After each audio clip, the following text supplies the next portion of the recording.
That's right, boys and girls. Sony is going to start producing Nintendo Switch games. Now, before you get all excited about this is not Sony Interactive, so we're not going to be seeing games like Horizon Zero Dawn, Uncharted, Killzone, things like that to the Nintendo Switch. We'll probably never see those games, and the only way those games would ever be not exclusive to the Sony platform is if the PlayStation ever failed. And as we all know, the PlayStation brand is here to stay. The PlayStation 4, of course, has been selling thousands and thousands and thousands and thousands and thousands of units, so there is no way that they would want to take that exclusivity away from the PlayStation brand. What we're actually looking at here is actually a subdivision of Sony, or better yet, a subdivision of Sony Music. It's going to be a new label called Unties.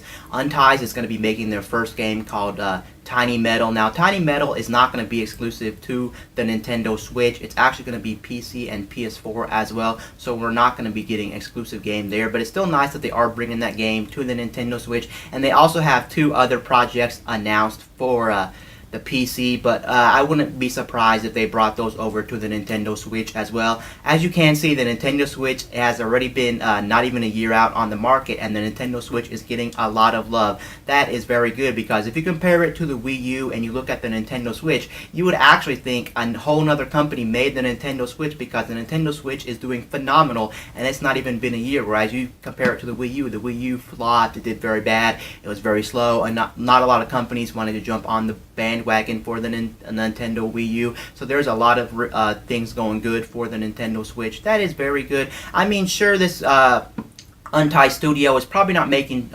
AAA games for the Nintendo Switch. They're probably making small indie games. If you look at Tiny Metal is going to be a small indie game, but nonetheless, it's still good news for Nintendo Switch owners, because hey, that means we get more Nintendo Switch games, and who's going to complain about more Nintendo Switch games? Honestly, I don't know why there's so much success around the Nintendo Switch. I don't know if it's the whole hybrid aspect or other means, but nonetheless, it is very good. It's not even been a year, and more companies are jumping on the bandwagon, whether that be third-party companies, indie companies, other companies. It's just very nice that we're getting a lot of love for the Nintendo Switch. Anyway, guys, this is Wayne from My Tech News, signing out.